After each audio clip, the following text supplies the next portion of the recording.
Welcome back to the Faith Forward podcast. John Ackerman, and today joined by not one but two special guests, Brooke Jones and Mike Haynes, our middle school and high school pastors, respectively. And today we're talking about what they're probably going to say on Sunday, because as you all know, if you've been here for more than an episode, we record this midweek based on what whoever is speaking on Sunday assumes they're going to say on Sunday. So we never hold people to what they think they're going to say on Wednesday, because who knows what God's going to do by the time we get there. But you guys are talking about reaching the next generation this Sunday, and it's really cool that you both get to be on the platform on Sunday, and so it's really cool to have you both here today.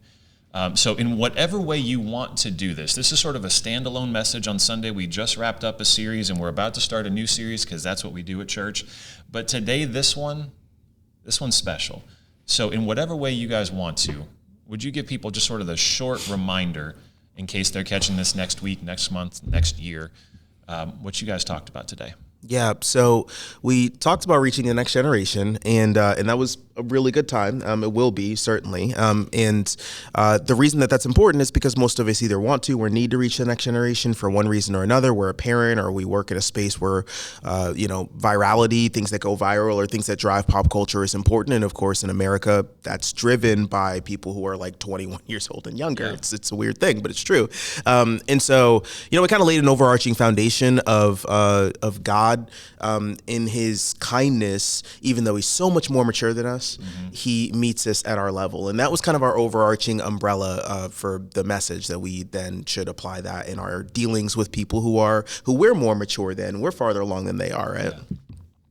We also wanted to just break the ice of that teenagers aren't intimidating. Yeah. Even though we think that they are and that they're difficult, the Lord still loves them, and that we are giving you really key things that have helped us over the years that can also help the congregation to be able to talk and just be involved in our ministry if they'd like. So just giving them tools to actually be equipped to talk to teenagers and students. Yeah, that's the recap. Nice. That's also possibly the fastest recap we've ever done, which makes me just really appreciate you guys even more, because now we're going to get to the fun stuff. Well, I'll just say, we're youth pastors. Yes. We've learned to be quick. Right. Because they're only paying attention for 9 seconds. Yeah, 8 seconds. Yeah. Yep. And you have to tell a joke for them to buy in that you actually have good words that's irrelevant to anything that you have to say. Yeah, so for all of you, this may end up being the most entertaining Faith Forward episode we've ever done, because you've got 3 people here that spend a large portion of their life working with teenagers. Yep. So this is going to be good times. And actually, I think that's where we want to start is, like Brooke, you said, for a lot of people, teenagers are intimidating. They see them as this sort of other category of humans and forget often that they were once them as well. And for whatever reason, they feel like, well, teenagers today are different. And so when we're talking about reaching the next generation, it seems like for anybody that's no longer a teenager or doesn't work in youth ministry, they're coming at it from this sense of otherness, that I'm dealing with an alien species. And so one of the things that I'd love to hear you two talk about is just sort of redefining the next generation, how you look at them, because there's a couple of facets that I want to sort of stake out here to frame this conversation. Is when we're talking about reaching the next generation, we're not primarily talking about making sure they get inside a physical church building so other people can disciple them. We're talking about you reaching the next generation. Just like the goal in adult ministry isn't to bring all the adults into the church so that I can disciple them, or Pastor Brian or Lee or whoever, right? The goal is that you go disciple. And this is also not just about youth ministry. As passionate as you both are, as passionate as I am about that, having been married to a former youth pastor and again spending a large part of my life working with teenagers, this isn't just about the kids in the church on Sunday mornings. This is about kids. So what is it about the next generation that you'd love to help people see differently or think differently about as they're trying to reach the next generation? I think something that I've learned going from a teacher to now a pastor is there's a stigma that they stop learning at some point, and that you have to be constantly teaching them every single day certain things, when that's definitely not true. They're constantly learning, they're constantly asking questions. And so I actually find myself learning more from them then I actually, like every camp, I'm like, oh, they're going to learn this, this, and this. And I come away learning way more than I thought. And I'm like, I'm the pastor. I'm supposed to be leading them. And really, they're leading me. And so I think what we do is we put this stigma on kids don't know as much as I do. So I have to be the one that's right and spiritually mature and all of these things because I'm the adult, when they ask questions on Sunday morning about the Bible that I never thought they would ask. And now I'm needing to navigate, okay, I wasn't expecting that question. I love that question. Let's continue those conversations. So I think that we just need to stop putting students in a bubble, especially when it comes to Jesus, because I just keep reminding myself of, I want Jesus to love me and my students, and I want the congregation to love them. So especially as being a middle school teacher and pastor, everyone's like, ugh, middle school kids, how do you do that? And I really want to change that mindset that that's not how God looks at them. You know, God looks at them as children that he loves. And so just getting people more comfortable to accepting the fact that they are children of God and that they need to still be invested in is so important. I feel like is a missing step just in general, because they have so much knowledge that they can take in and also give back. So I just want more people to kind of look into our space and see what we're doing, because I learn just as much as they, I feel like. So that's the one big thing for me right now. Yeah. And I think one of the things that I've been learning lately about working with students, like I'm still learning about working with students over a decade in, but one of the things that I've been learning lately about working with students is that there are different ways to kind of on-ramp with them, and that's okay. One of the mistakes that I think a lot of this is kind of insider information, okay? One of the mistakes that I think adults often make when approaching teenagers or even kids is adults think we're trying to meet them where they are, right? But we just think school. Kids do school, right? So we go, well, how's school going, right? And that's fine. That's fine. It's fine to ask about school. Kids are obviously, they spend a ton of time in school, but it's kind of like when you approach students only talking about school or whatever, or grades or what college or what they want to do when they grow up. It's kind of like when somebody approaches you only to talk about work, right? If someone is only asking you about work, that's probably not going to be a person of deep connection, because no one really wants to talk about work. You know what I mean? Like, all of us are significantly like more well-rounded people than just what we do for a living. And so if you want to reach the next generation, one of the things that I'm learning, there's a couple ways to do that. You can get outside of how's school, how's work. No. This kid, this teenager, you and them have things in common. You and them like to do some of the same things, I would imagine. Start exploring some of that stuff. See what you have in common outside of the fact that you both have a 9-to-5. That's the most boring part that you have in common. So let's explore some other stuff in there. But then one of the things that I've really appreciated about working with Brooke is that Brooke is really gifted in talking with students about the very specific things that are going on in their life. I am not gifted in that at all. But one of the things I am gifted in is like, me and a student, in order to connect, instead of asking them about the specific things going on in their life, one of the things that God has gifted me in is like, we can just create fun. Like, I'll just create fun with students out of nothing. What are we talking about? I don't know. I don't even know what we're talking about, but it's silly and it's fun, and it's a random question that kind of we all start, batting it around, and all of a sudden we're in a bit, and now we're connecting. And so I think, again, some of us as adults, we have one or both of those giftings, where you can spontaneously create fun just because you're a silly person,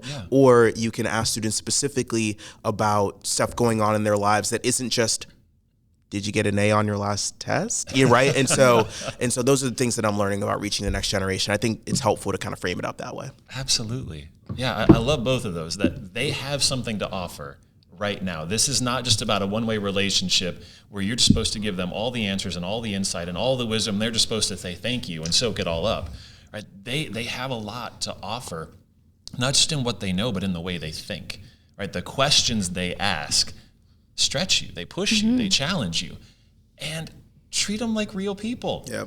Treat them like you want to be treated. Right? I love don't just talk to me about my job. Right? That's not a fast track into forming a good relationship with me. Right. I am more than just my job. And we say that as three people in ministry who love our jobs and love talking to people about sort of the bedrock of our work. But also there's other things we like. Like we are real people.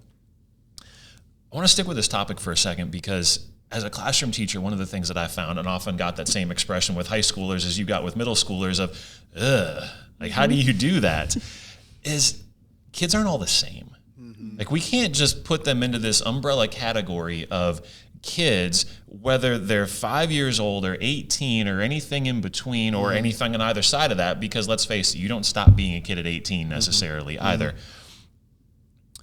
Hey, we're still kids and we're in our 30s, so that's fine. We're youth pastors, though. We don't count. Okay. You age differently. Yeah, that's right. That's right. Sometimes faster, sometimes slower. Yeah.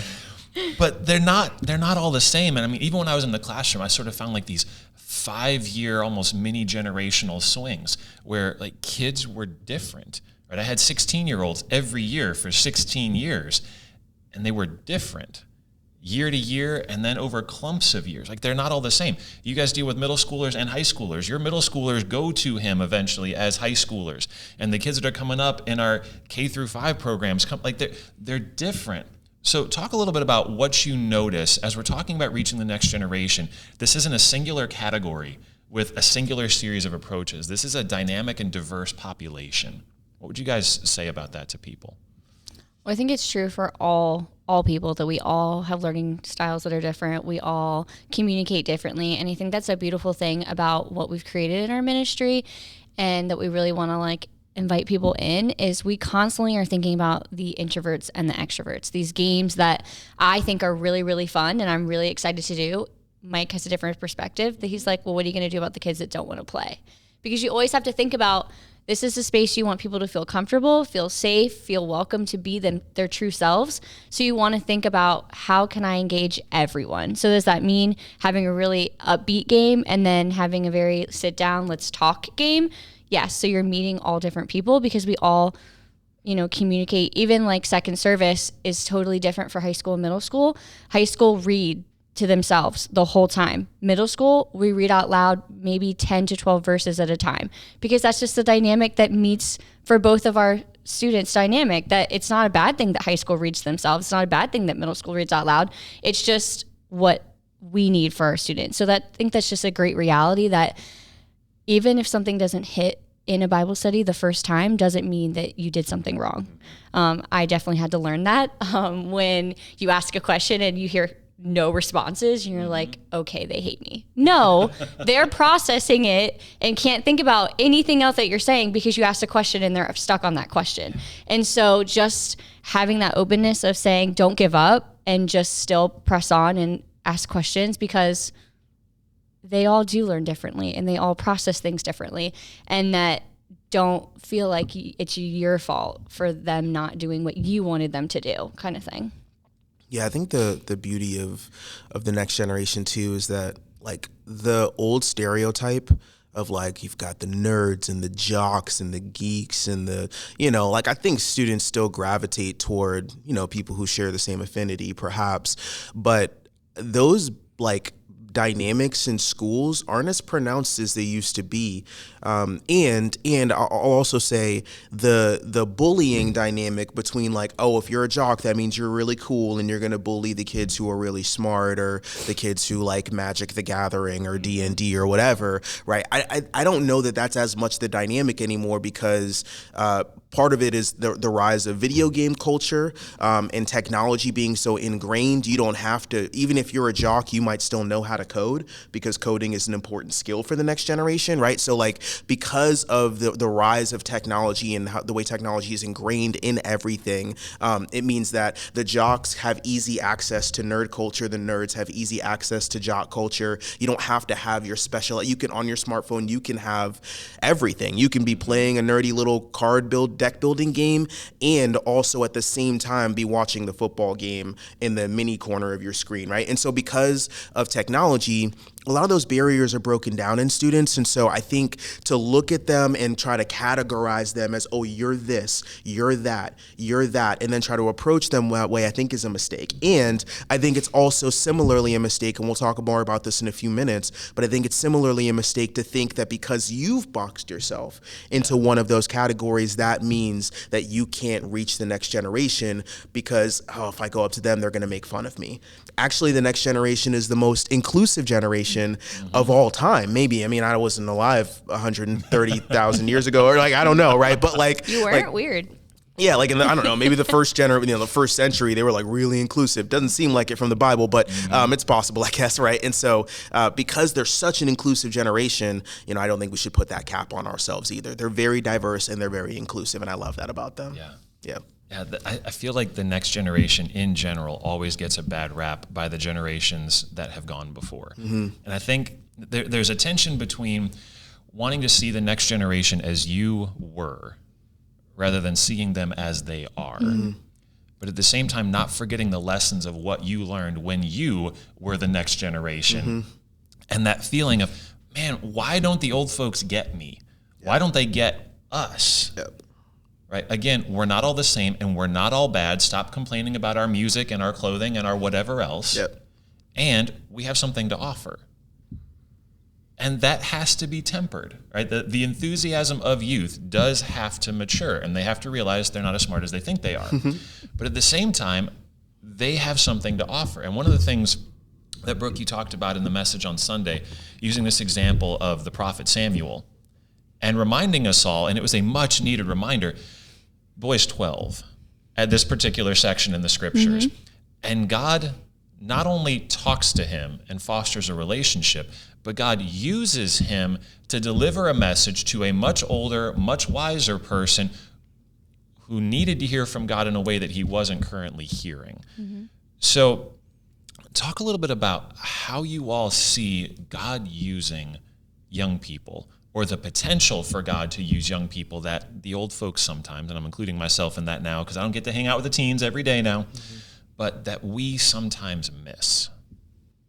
Yeah, I think that's a reality of that we always put younger students in church in a bubble of this is how high their spiritual maturity can get. And I think that's something that I learned while reading for Samuel, that, Samuel was 12 years old. So if I had one of my middle school students come up to me and said, I have a message from the Lord I need to tell you, would I be accepting of that, or would I brush it off or not take it as serious as Eli needed to take it and did?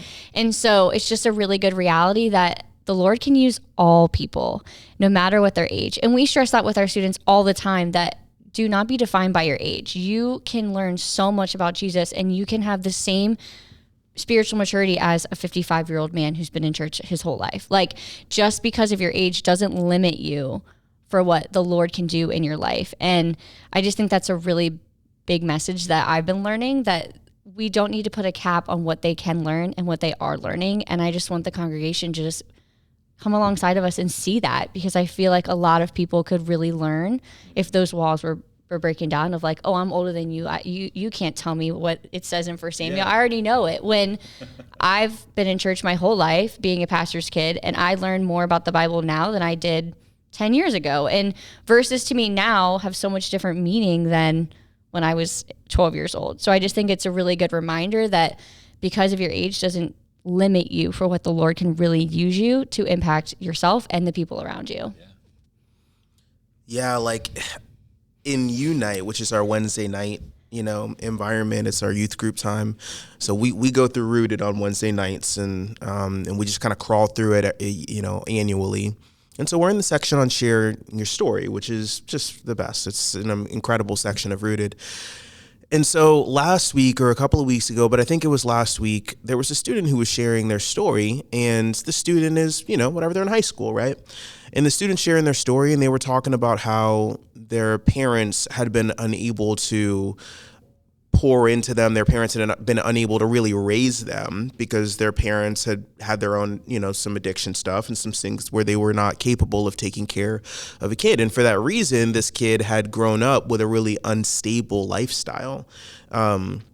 And are now finding some stability in other family members and other home environments. But when they shared their story, they kind of put a bow on it by saying, I've learned to not hate my parents.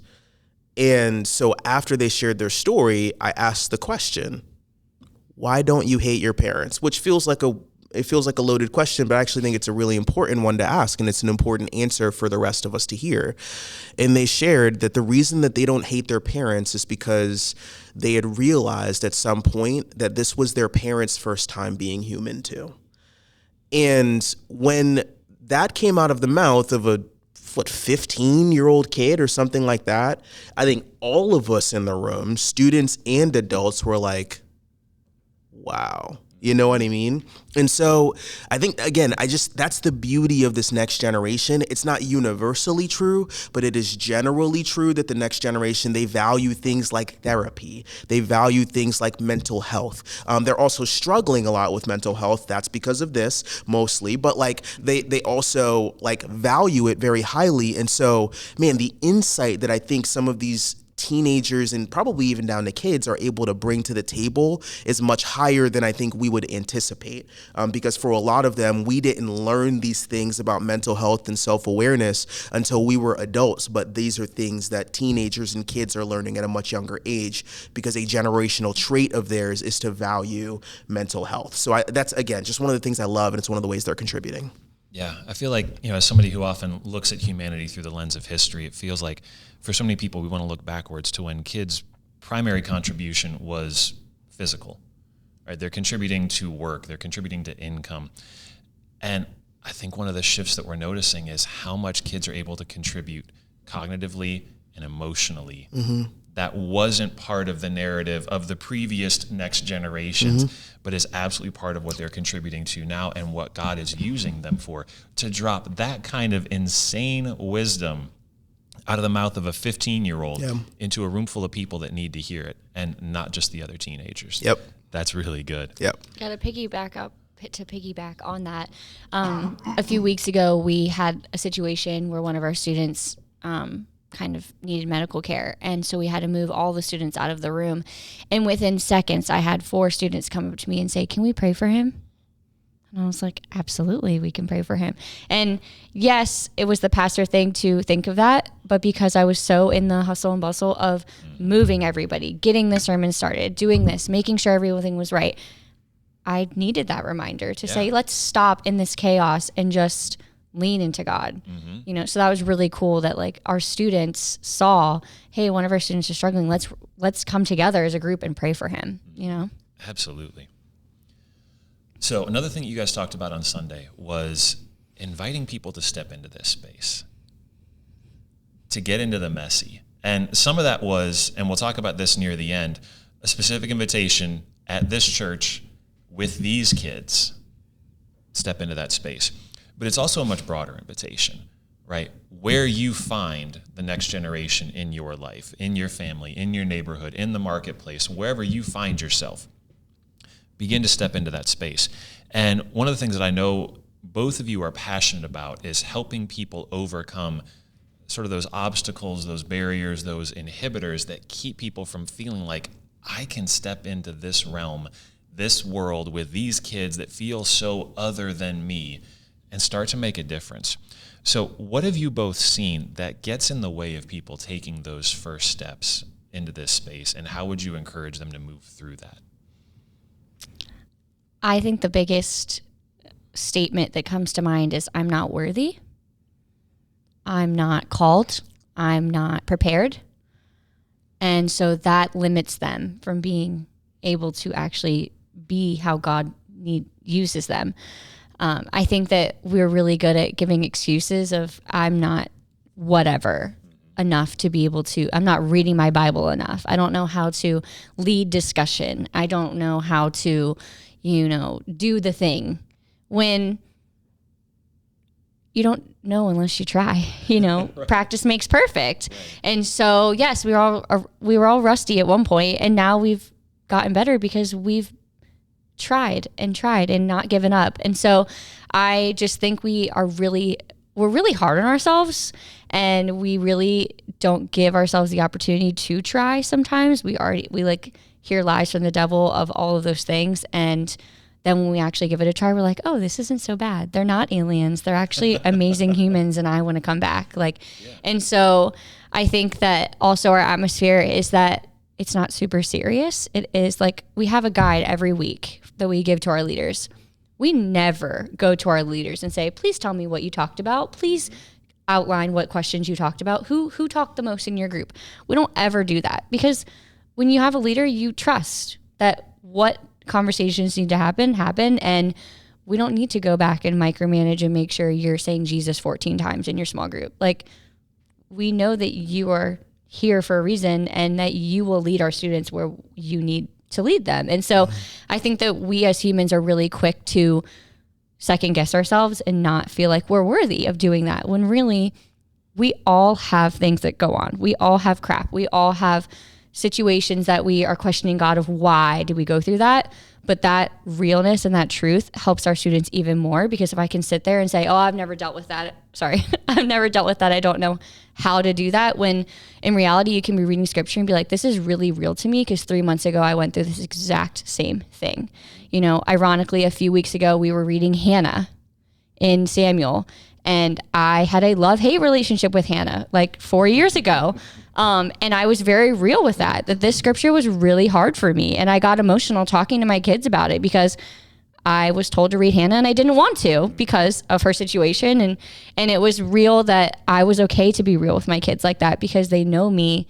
And I'm not like, oh, I cried in front of them. How could I? Because as a teacher, you're told, don't let them see you sweat. Don't let them see you cry. You have to be the adult in the room. You have to know all the answers. When church is so different, you can look at a student and say, I don't know the answer. I'm going to go home and research about it. I'll get back to you. It's so much better than just making something up and then giving false information. And so I just think it's really, really big to not second guess yourself and not tell yourself you're unworthy, because we all have things that we go through, but that's how God uses us for our students. Yeah, I think that for me, the thing that comes to mind is that we all feel like we're at capacity. This is something that I've been learning over and over again in my life over the last few years, that I always, for the last few years, pretty much continuously, I felt that I'm completely and totally maxed out in terms of what I am capable of. And when you feel that way, even if you feel God pulling you towards something, you're going to resist, because you believe that if you take on even one more thing, you're going to burn out. And that might be true if you're doing something from a place of guilt, if you're doing something from a place of shame, or if you're doing something from a place of control.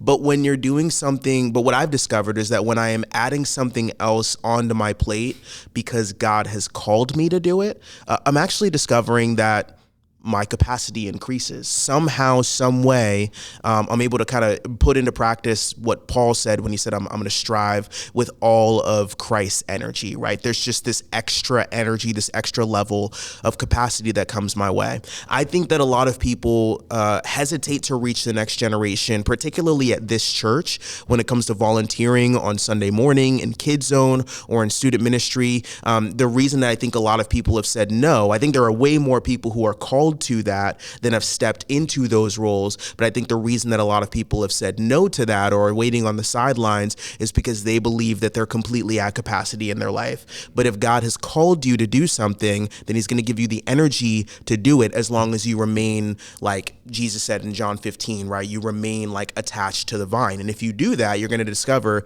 that there's more energy, not just for this thing that God's called you to do, but that it'll actually spread throughout all of the other areas of your life too. You'll find you're doing everything better, not just adding on one more thing and then kind of sucking at everything, which is kind of what happens when we do stuff without God. So I feel really strongly about that. And I would just encourage anybody, if that's your reason, if that's the thing that's holding you back, like if God's calling you to do it, he's going to give you the energy to do it. He's going to give you the time. He's going to give you the capacity. Yeah, I've definitely fallen victim to that overcapacity thing as well, and use that excuse in any number of places to get out of any number of things. And I love, one of the things about that is, again, this really isn't only the invitation to come into the church and volunteer and give up hours and hours and hours. On the one hand, you probably have capacity for that you don't realize. But on the other hand, this is also about discipling kids where you are and where you find them. So I know I said I was going to do this later. I think we might actually do this right now instead. That this also includes where you find them in your family, where you find them in your neighborhood. right? And Brooke, you had said something else probably on Sunday, that when Jesus says go and make disciples, he meant teenagers too. And so it seems like one of the traps that people often fall into is this: I have to have all the information to give to them so that they have all the information. But anytime Jesus talked about making disciples, it meant letting disciples go do things. And so part of what it means to disciple the next generation is to let them go do things, not just make them sit down and listen. So in whatever way you want to take that about what it looks like to let kids be an experiential contributor to discipleship, or about what it means to disciple not just in church youth ministry, but in your family, in your neighborhood, just run wherever you want to with that. Rock, paper, scissors, go. I think it's really interesting because even when it comes to our ministry, we do a lot up there, Mike and I, but also we don't, because we feel like whatever is supposed to happen in our space is going to happen. So even with we could sit up there and I could do announcements, we could lead worship, we could do the message, we could be all that the students see, but that's not what our students need. Our students need to see a senior who has been working her craft in worship. They need to see the student who is up there giving announcements or doing tech or sound. And so giving that ownership towards those students and owning that part of our ministry lets us be able to go and have a 20-minute conversation with someone about basketball. Makes us able to be joking about the next Fortnite dance or play an Uno Dare game where we're hopping around the hang space. It allows us to really do the things that are meaningful, but also it allows to have them feel empowered. And we create events every other month and we always have an idea, but the students come up with everything. And I feel like that really helps with our event because they're doing what they want. And we are just the people that say, yeah, we can do that. Or let's try to let's think of a different path where we can get there, you know, and allowing that the ideas are very off the wall, crazy how we've come to this idea, but it's their idea. And I feel like us being open to that makes them more open to Jesus. That if we said no to every single idea that they came up with, what is that going to say when they're asking a question about Jesus? You know, they already say no to me. Why even ask? Because I already know they're going to say no. So allowing our students to have that openness of, let me try to figure it out and not be shamed. And something I'm learning that I didn't have growing up is being able to question the Bible and being able to laugh when the Bible says, you know, Eli was old and fat, or old and overweight, or old and obese. Whatever your version of the Bible you are reading, it said various things. He was fat. And so it's just, you can laugh about it. And it's not something that is shameful. It's not something that's a judgment. It's just fact. It was put in there for a reason, and we can laugh about it. We can have a bit about how he died and talk through that and why that was like that. Because you want people to be you want our students to be comfortable with reading the Bible and be like, hey, what did that mean? Or why did they say it like that? Or can we laugh that it said obese over overweight? And why did they think that, you know, just continue those conversations, but really make it that it's not shame. It's not judgment. It's come as you are, but also accept you as you are, you know, being able to allow that safe space when they're asking a crazy question of, why did he say fat? Why did he say obese? Why did he say overweight? I don't know. The fact is that it's in there, so let's talk about it. And be able to have the bit, because every time we read the Bible, there's some type of bit in there that can be taken away, but allowing when to come away from it, you know, live in the bit for 5 minutes, not an hour, you know? So being able to kind of navigate, okay, we laughed about it, but what did that really mean? Why is that important? The whole big story, you know? So just allowing that safe space where they feel empowered to be able to ask questions, to be able to, you know, take it to the next step.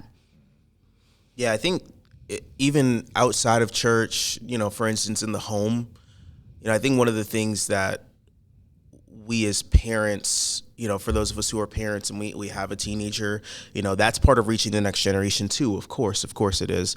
And that can be really difficult because it's different. It's a different type of relationship, interacting with a teenager or a kid, and you're just like another adult in their life. When you're their parent, that's a very loaded relationship. And so I think a lot of us as Christian parents, we feel the weight of feeling like, oh, we have to disciple our kids at home. It's this big term, it's this big phrase, and we hear it used, and we feel a lot of guilt about it, and because we don't feel like we're doing that. And I think for a lot of us, when we think about discipling our kids at home and reaching the next generation at home, we think about sitting down and doing a daily 45-minute Bible study with our kids that ends in worship, and then everyone goes around and they pray out loud very confidently, and they want to do it. They love to pray out loud. And we think about that as like that is at-home discipleship. And I'm not saying any of that stuff is wrong. That stuff's great. And if that's happening in any families, you're crushing it. Great job. But I just think, man, shame is just so prevalent. Guilt is just such a powerful motivator in Christian circles right now. So I just want to let some of us off the hook. Like, you are already discipling your kids, whether you realize it or not. What you're discipling them toward is a good question, but your kids live with you. They see you and interact with you every single day. You are discipling them. You just may not be discipling them into becoming the kind of person you actually want them to become.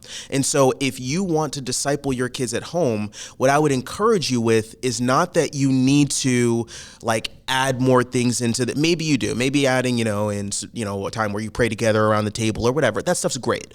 But like, your kids are watching you and following you and interacting with you the way that Jesus' disciples watched him and interacted with him and talked with him for 3 years. Your kids do that with you for 18. And so you don't even really have to sit around and do daily Bible studies and prayer sessions and worship time. That stuff's great. Do that stuff. But if you're not doing that stuff currently because life is crazy and hectic and busy, I just want you to know that when you yourself become a follower of Jesus who lives out the gospel at home, your kids will be discipled naturally, just because they're around you that much. And so I think that's, in some ways, that takes the pressure off of some of us. In some ways, it puts the pressure on because it means that discipleship is not a series of activities. Yeah. Discipleship is, you got to kind of have your crap together a little bit. And you kind of have to like grow in your relationship with Jesus. And when you're growing in your relationship with Jesus and being genuine in your relationship with Jesus, your kids they'll just catch that as you're interacting with them. So maybe you feel more pressure, not less because of that. But I want you to know you already are discipling your kids. You already are. So just ask yourself, based on who I am as a person, what am I discipling them toward? And maybe that's some motivation for you to start taking your relationship with Jesus more seriously outside of Sunday morning. Yeah. And Mike, I love one of the things that you probably said on Sunday about one of the challenges that often gets in, something that we believe wrongly, both about kids and about ourselves, that I have big problems. They have little problems, right? When they get to my age, they're going to understand just how much is going on. They're going to understand just how much that next Fortnite dance really doesn't matter. But you said this thing on Sunday, probably, that when God's treatment of us in the gospel colors the way you see the chasm that exists between your world and the world of a kid, you'll start reaching the next generation more effectively. And I think you went on to sort of re-paraphrase? Yeah. We'll go with that. Mm-hmm. That God sees us through his lens of literally responsible for the entire universe. Yep. And cares about our problems. And so if we can begin to have that view, that lens through which to see the kids in our life, family, neighborhood, school, youth ministry, whatever, that their problems are just as big as ours, based on the way that God sees ours. Yep. That really changes the way that you disciple kids, because it changes the way that you let God develop you, and so it changes the way you develop those around you. Yep. Yeah. And it's such an important thing. And I'll say this too, like, that's all we do. Like, Brooke and I are adults. We're parents, you know. We both have marriages and we have kids and we have bills and we have like all of the things that are going on. You know, you let me know, you know, this morning or whatever that your water it got turned off or whatever. You have to like get your water fixed or whatever. It broke or whatever, right? Like there's like we both have adulting stuff, but like, and so. Of course, when we're hanging out with students, of course, when we're hanging out with kids, like, of course, those things are in the back of our minds, the adulting things that we have to do.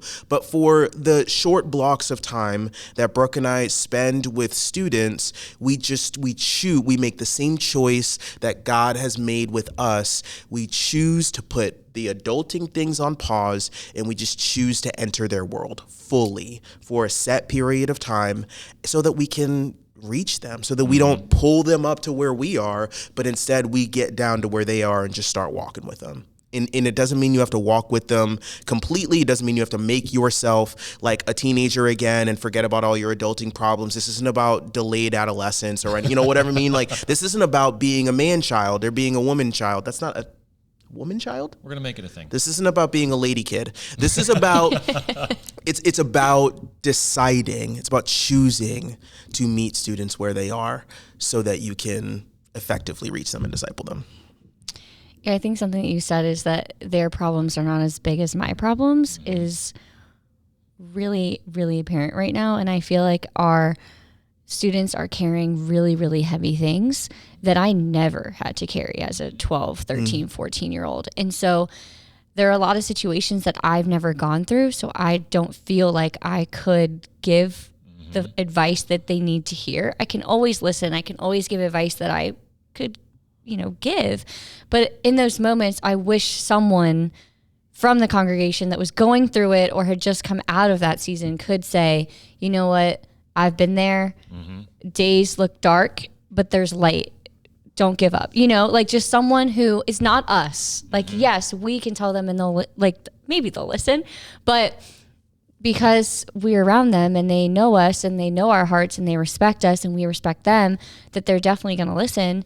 But if Jeremy Ellis comes and tells one of his freshman boys something that Mike also said, that's great. You know, like that's just adding to more people in these kids' corners so that when times are hard and they don't want to go talk to their parents about it, because that's real, they have multiple adults that are on their side and can not, shame them or talk bad about their parents, but say, you know, how can we help you through this? How can we navigate so you can feel comfortable talking about your parents? Or do you mind if I go and get more advice so that I can actually help you? Like just realizing that these kids are going through a lot, but that doesn't mean that we have to just not talk like on eggshells and be like, oh, I can't make eye contact with her because she'll start crying. Like, no, go give her a hug. Go ask her how her day is. You know, like Mike said, I have been gifted from the Lord to have the best memory ever, that I can recall things that I talked to someone weeks ago. And it's something that I've really seen in this job be very key to relationships with my students, that if I haven't seen you for a month, I can say, oh, how's lacrosse going? How's basketball? How's your play? Did you all this stuff, because that's really meaningful. And we always want to be heard. We want to be seen. And having someone remember a conversation and asking me about it just means so much. So just allowing them to know that they're being seen and heard when time is hard right now for teenagers, and just navigating like who you are, what you believe, what God says you should believe, what my parents say believe, and like what, like it's just they're navigating so much that they want to be able just to word vomit on you and not be like the Bible and John, blah, blah, blah, like, yes, sometimes that's good. And you can use the Bible to like say, hey, yeah, I get what you're saying. But in, the Bible, it says like, blah, blah, blah, blah. It's more of having that conversation so that when you want to pull out a Bible verse, you have that ability to do that where they're not running away. Like, it's not like you have a megaphone on the sidewalk and everyone's turning away. They're actually going to listen to you because you've stayed with them through the hard times. You've stayed with them and listened to them and not tried to tell them you're wrong or your feelings don't matter, when sometimes you just need someone to listen and just say, you know what, I know what you're going through is really hard, but I love you and we'll get through this, So I think that that's so important, and also important at home to be like, how can I have this conversation with my student or my child without accusing them or making them feel like I'm not trusting them when I don't know how to have the conversation, you know? So just being able to just really empower everyone. Yeah. Yeah. So this is, I want to share something that I think is kind of a hard truth. Okay. This is, I'm going to step on toes real quick. This is based on what Brooke was just saying, that like you don't just, when you use the Bible, you want to have the relationship established first. Honestly, like, I think a reason that a lot of adults have a hard time reaching teenagers is just because it's just really just out of laziness, honestly. It's actually the same reason that many people have a hard time in their marriages or have a hard time with their kids. It is like, especially little kids. And this is I can just share from my own life, right? So like when my kids were little, there were seasons where I had a really hard time responding to them like at their level, because I just wanted them to just not be a burden on me. Like I get that the truth is, I know that if a kid is 3 years old, then sometimes they're going to spill stuff, right? And they didn't have to. They're going to spill it because they were handling it incorrectly, right? But to be upset and to express like real strong frustration toward a child or 3, 4, 5-year-old kid for being 3, 4, or 5 is lazy. It's lazy because you are calling them to doing the right thing. Sure, that's good. Oh yeah, I'm helping my kid be more mature. Sure, but you're being lazy because you don't feel like meeting them where they're at and walking them toward the standard that you want them to be at. You're just calling them to it, and then you're standing there. But what God does to us is he doesn't just stand there and call us to the standard. He's not lazy about it. He walks to meet us. If the goal is to get us where we need to be as quickly as possible while still having us be healthy people, then the best thing for God to do was to meet us and walk with us. That's actually the quickest, most efficient way possible. But most of us, in our laziness, we don't reach the next generation because we just want to stand there and go, no, you're supposed to be over here, you're supposed to do this, but we're not doing the relational work required to earn that influence. And so I want to, a lot of what we've said is like very like, oh, you can do it, and like we're like you got it, it's very encouraging and all that. I just want to say that there's some of that too. Some of you are just really lazy, and you need to talk with God about that. And I love the harsh but very kind reality of that yeah. This is exactly what God does, right? The standard has not changed, but then God sends Jesus to walk with us, to bring us to the Father, right? It's not just the Father standing on the mountaintop going, better get your stuff together and get here, because here's where I am, and here's where it's good, and here's where it's right, so get your butts moving. It's the standard has not changed, but I'm sending someone to walk with you. And then Jesus says it's actually better that I go away so that all of you have someone to walk with you to come to this. And so let that be the invitation. Let that be the invitation that we enter in and we walk with, not just call towards, but walk with. Yep. And God, if we just did that with everybody, next generation or not, yep. I mean, I need people to do that for me. Yep. Same. So as is often the case on the Faith Forward podcast, we have lots of things we want to talk about, and we don't have the time to talk about because we know we've already lost some of you at this point anyway, because it's just a long time. And just so stay at the gym and just a couple extra reps, and because you want to hear the end of this. A couple of the things that you all have found that don't work reaching the next generation that it seems like intuitively it should. Right, so that's a great example of, well, I'm just going to tell you what you should be like, or I'm just going to tell you to get over it. Like, one of the coolest things about the next generation is they're aware of what's not working well. And they're like, I was clueless. I was clueless of how my life as a teenager was affecting me. I was clueless of the effect that the world around me was having on me until I was comfortably into my 30s. The cool thing about the next generation is they see it. They don't know how to handle it either, just like I didn't know.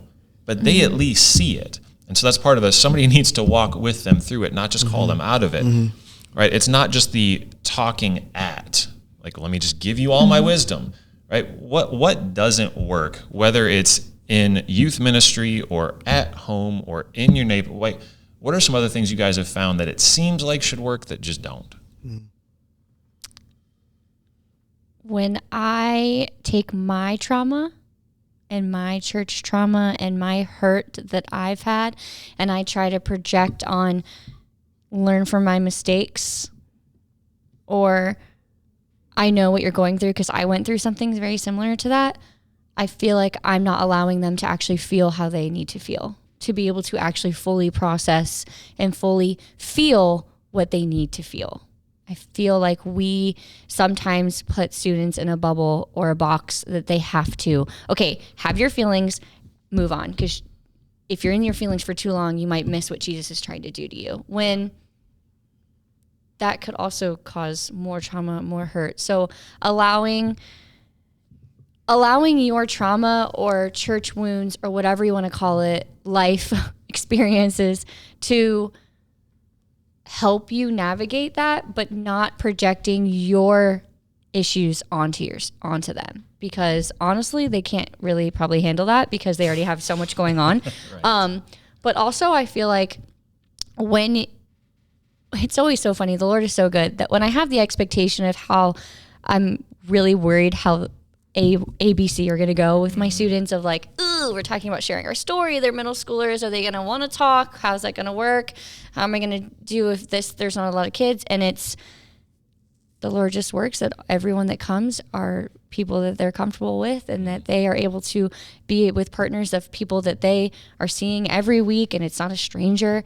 But I also feel like it's okay to let them goof off. Mm-hmm. You know, when in school and when I was a teacher, you had to be on, you had to be paying attention, you had to be answering questions and doing this. And what I realized that doesn't work is when I tried to be very, very structured. Mm-hmm. You know, when I came onto this job, I was like, oh, we're going to do 5 minutes of this and 7.5 minutes of that and 12 minutes of this. And we're going to read 72 verses. And the first time I did Bible study, we read 7 verses. And it was a really good example of the Lord saying, it doesn't matter how many verses. It doesn't matter how many minutes. You know, if they need 27 minutes to talk about prayer or daily devotion or the Super Bowl, because that was a big topic on Sunday. We had people wanting to pray for the 49ers and the Chiefs. And we were like, why don't we just not pray for anybody? Because, you know, it was just, you know, you kind of need that. And so when you go into it with structure and wanting things to look the way that it is, sometimes that's not always the best thing. And 100% I've learned that you will be disappointed, but also be rewarded at the same time. You know, the game did not work out perfectly, but it was exactly what I needed for Timmy to play, you know? So it's just when you bring too much structure and bring too much, you know, by the book, I feel like that could be taking away from what the beauty of what our students can bring and what can happen. So I think that's really hard for people that want to be in control. Me. Yep. Just letting that, when you want to be control, it's very quick to see God in those moments and be like, yeah, I'm still in control. You're the messenger, but I'm still in control here. And so, yeah, like in middle school, we play a game, because when I first got here, I realized that they are very squirmy and do not pay attention in the first 2 minutes of my message on Sunday. So we do like a quick 5-minute game. And sometimes the games are 5 minutes and sometimes the games are 10, 12. And just knowing that that's okay, you know, because that's allowing them to really listen, because they've had 10 minutes to move around and do this silly rock, paper, scissors game when I don't need to cut it off because I have to be on this time. I have to give my small group leaders 27 minutes, you know, like just allowing the control element to kind of step back. And I feel like as a small group leader, I really learned that when you have this guide, you want to go through all of the questions. And if you don't, you're like, oh, I didn't do enough. When that's not true. That's, you know, you're believing lies from the devil that are not fair and not true. And so just allowing the element of control, because I feel like when you try to control them, they won't listen, do what you want them to do, or, you know, so. Nice. Yeah, mine is super similar, and it's just that what doesn't work is trying to fix them. I'm trying to fix every little thing about a kid or a student doesn't work. Oftentimes the things that we're trying to fix in kids or students, a lot of the times those things aren't even sin issues. They are just temperament differences or things like that. The things that God has created them to operate that way. They may not be operating in it perfectly or fully maturely, which makes sense. But the way that they do things is actually just more a difference of wiring than when it is a sin issue. Of course, there are times when it is a sin issue too. Many of us choose I don't ever iron my clothes. This is about as dressed up as I get. And so I don't really ever need to iron my clothes. But in the instances where I have, I've discovered that, one way to get wrinkles out of clothes is, of course, to iron them. That's where you take the thing and you, of course, force the whatever. But like another way to do it is to just, if I'm going to take a shower, then I can just hang the thing up and just let the steam kind of naturally. And I think a lot of us choose to like influence the next generation. We try to iron all of the wrinkles out of them like by force, but what God is actually, I think, asking of us is to just turn the shower on and let like the steam of the Holy Spirit like work in our kids and just kind of work out that. And it's more time consuming that way, and we have a lot less control over the process. But I actually think you end up with just as good a result, and it'll be way better because it's going to be way less blood pressure on us too, and all that kind of stuff. So I think, not fixing kids, not feeling like you have to iron out all the little wrinkles in them, but instead just immersing them in an environment where like the gospel is made like preeminent, and then trusting that God is going to iron out most of the stuff on his own in time. I want to say something really quick. So something that you said earlier that I feel like kind of piggybacks off of that. I feel like when we're an example of welcoming all and being happy to see everyone and like really going in and being intentional and saying hi to everyone, I really do feel like that trickles down to our students, because I will say we have a variety of students in our space. And like he said, the jocks, the cool kids, the drama, the weirdos, the nerds, but you don't ever feel like that's a divide in our space. Right. And something that a few weeks ago Devin said, she was like, we really do a great job of opening up to everyone, that no one feels like they're an outcast. And I just think that's really true too, that when you have students be open and be able to feel fully accepted of who they are, instead of trying to fix them, instead of trying to, cookie cut them into this mold that we want them to be in, also will have an effect of like, well, if I'm not fitting in, how am I going to get those people to fit in? So I feel like that's a beautiful thing of like, once we decide that we don't need to fix them, that the Lord will fix them if they need to be fixed. But also that trickles down to a random person coming on a Sunday morning would feel welcome, because we have made that environment that all are welcome, no matter what they're going through or look like or are, So I think that's really, really cool too. Mm-hmm. So as we bring this thing in for a landing, what would you guys like to invite people to consider doing, both here at the church and anything else that you would just invite them to consider in life at home, in the neighborhood, as we're talking about reaching the next generation? You want to talk about church?